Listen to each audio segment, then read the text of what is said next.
StarCraft is not just a successful real-time strategy game, it's a cultural phenomenon that defined the genre.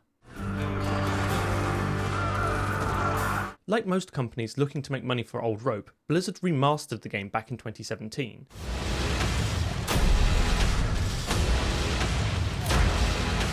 However, out of the kindness of their heart, or more likely as part of a marketing tactic, they also released the original version for free around the same time. So you can go to this link, download the original for free from Blizzard, and begin constructing additional pylons.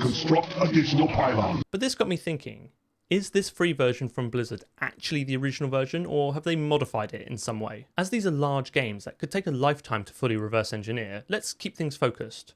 We're just going to look at how they both do the rendering to see if there's any differences. First up is the original 1998 release. So I found a CD rip of the original on this archive site, and now I'm sure Mr. or Mrs. 1992 JH is a stalwart character, and they do seem to be slowly archiving every single game, but I'm going to install this in a VM.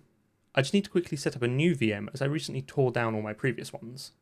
Use your voice or the keyboard. Why is my VM talking to me? Away. I'm just going to mute if you'd that. Like me to stay.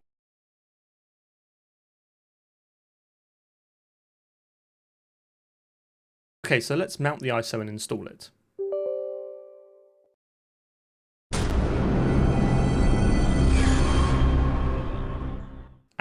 We need a key, something that wasn't supplied with the RIP. We've done this before, but for simplicity, I'm just going to try and patch out this check. Basically, somewhere in this executable, it must be checking that the code that I've entered is valid, and that'll boil down to probably an if statement where one branch, it will continue the installation, and then the other branch, it will display this error message here. So if we can find that, then we can just patch the binary to always take the install path. I've opened it up in Ghidra, and searching for the error message text, we end up at this function.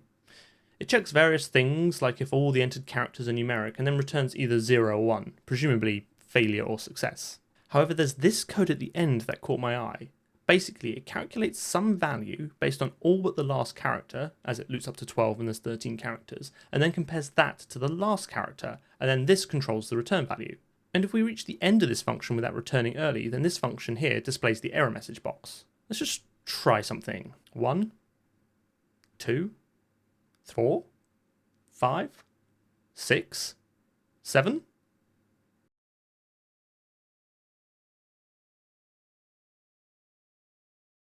Wow, I'm really shocked that that worked. It also means that you can probably just guess any key and you've got a 10% chance of it just working. I'm also going to install the Brood War expansion as this comes with the free version, so hopefully makes for a fairer comparison. The install files has a folder called DirectX 5, and looking at the timeline for DirectX releases, this makes the most sense, so this gives us a starting point. I've grabbed the installed exe off the VM and thrown it into Ghidra. As the game is rendered as 2D sprites, it's most likely going to use the DirectDraw API, which is the 2D graphics API from that era, so let's search for that string. Okay, so we can see here some fairly standard DirectX 5 setup. We load the ddraw DLL, we get the address of DirectDraw create, and then we call that to get an iDirectDraw object. And then based on some strings left in the binary, we can see that we create various other DirectDraw primitives, including the surface and the back surface. So these represent a block of video memory, and the reason we have two is presumably because the game is going to do something called double buffering, where it presents one buffer to the screen while writing to the other, and then at the end of the frame, swaps them. This prevents things like image tearing, where you're trying to write to a frame buffer as it's being rendered. All these primitives are stored in global variables, which I've renamed for convenience.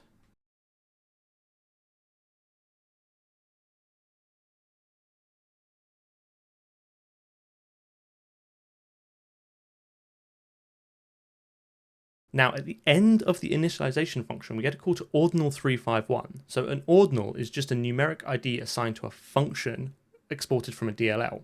So depending on how the DLL was built, you can either reference a function by its name or its ordinal number. Clicking on the function, Ghidra reveals that it's from the Storm DLL, which is indeed in our installed files. So let's get that opened up in Ghidra.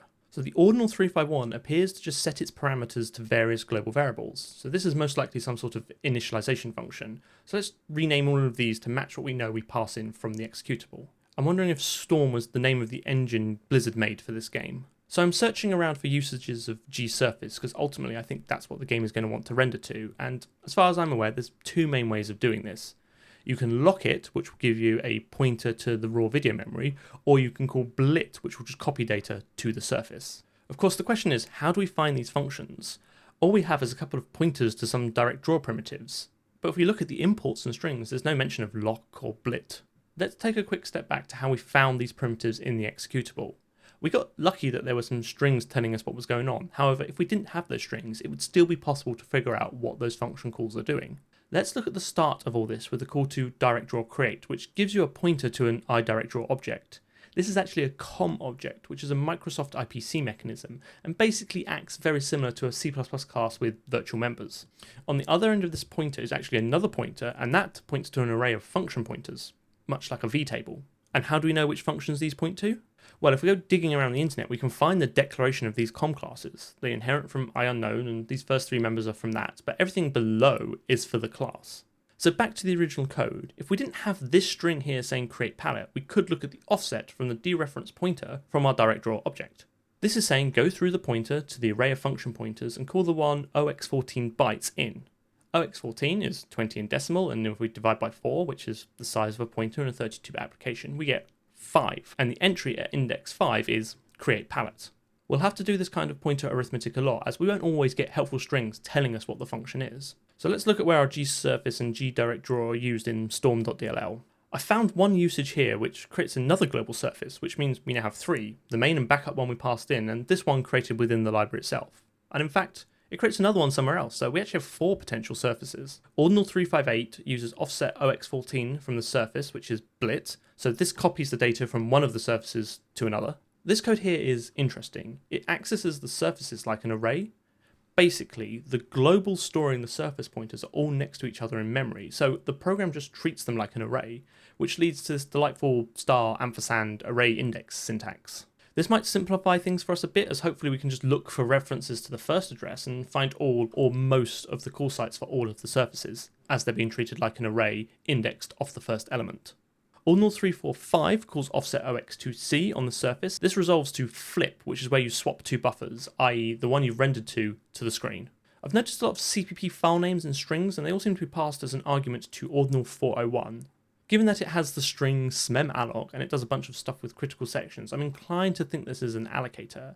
What lends further credence to this is the code I found here. The ordinal function is passed a size, the resulting variable is given the p for pointer preface, and they're passed to a function which expects pointers. In addition to that, ordinal 403 takes these pointers back, and as its implementation references a string called smem_free, I think we can assume that this is the deallocator. These allocator-deallocator ordinals are also used within the game itself, so I'm getting more and more convinced Storm is an engine. Having spent some time poking around, I've finally arrived at this function back in the game itself. It makes 3 calls into the Storm library. The first locks the surface so it can get a pointer to the video memory, and the last unlocks it at the end. Now the middle function iterates through an array and does a bunch of copying, which I'm going to assume is copying data to our locked surface. Okay, I'm going to leave the original here. There's obviously further we could go, but I think we've got a good idea of what's going on.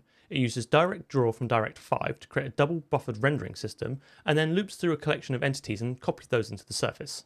Easy. Of course, we're only halfway through. We now need to look at the free version. So I found the link and downloaded it, and it's made me install Battle.net, which is sad. And also, I've accidentally clicked launch Battle.net on boot, which has further upset me. I can't launch the game without Battle.net. If I find the executable and run it, it just launches Battle.net. But if I run the game from within Battle.net, I can see it launches the binary. So I've used procmon to expect what bnet is doing, and we can see here it does call back into the original exe, but with the -launch -uid s1 arguments. And if we just launch the program with those flags, then we bypass the bnet misery. It's kind of strange in Ghidra, a lot of data but not as code, and I suspect the game is somehow packed or obfuscated. Searching for the -launch string, I can see it here, but nothing references it. Also, there's some other flags. --crash and --pirate don't seem to do anything, sadly, but there's also ones suggesting that you can change the renderer to OpenGL or DirectX 9, which is completely different to what we saw in the original. Let's try running this under a debugger. It seems to crash when opened under a debugger, always with a strange EIP, and it crashes somewhere on client SDK.dll. The library has what's called a TLS callback, and that's thread local storage, not transport layer security, and essentially this is a way of getting code to run automatically before main, and it's often used for setting up anti-debugging techniques, which I suspect is what's happening here. The deb compiler doesn't really like this callback function, and for good reason. It's mostly garbage. If we get the debugger to stop at the beginning of this function, we can see it does a jump to some offset within an existing instruction. So what the developer has done is shifted and pre-pended their instructions with random values. The code jumps past these, but a decompiler just tries to churn through all this nonsense and thus fails. We can calculate the number of rubbish bytes from the jump and replace them with nops and gira, which helps us somewhat make progress. However, something interesting is happening when we continue to step through with the debugger. I'm just continually stepping over, trying to get a feel for what's going on, and I feel like I'm stuck in an infinite loop. This is so frustrating. The code uses the RTDSC instruction to get a timestamp, and then using that to time how long the code takes. If it takes too long, then it throws you into an infinite loop. So the very act of me taking my time with the debugger is preventing me from making progress. Okay, let's just attach the debugger to the process after it's already started.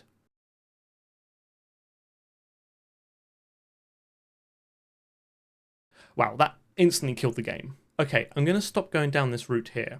Looking around, it seems that client SDK.dll might be used in other more recent games as well.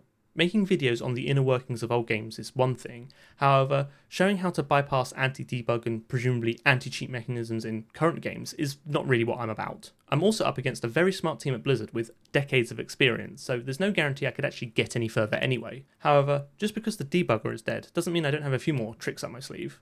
Looking at the arg strings, we can force the renderer to be OpenGL, and that means we can use API trace. This is a tool which traces all the OpenGL API calls a game makes and allows us to replay and inspect them. So I've captured a few minutes of gameplay, and here's the call list. It looks like fairly standard OpenGL stuff, nothing ancient like fixed function pipeline, but nothing bleeding edge like ASDO. In fact, if we look at the shaders, we can see it has optional code for deferred rendering. This is an advanced technique for handling multiple lights efficiently. But this only applies to 3D scenes, so I wonder if this rendering code was copied from a more modern game and retrofitted into this version of StarCraft. So we can see that whilst both games look the same, they have very different rendering engines under the hood. And the newer one comes equipped with some impressive anti-debug techniques, as well as being infested with BNet. For me, the original is more interesting, as it gives a better insight into how games of that era were made. But if you want to see me reverse engineer another classic game, then check out this next video.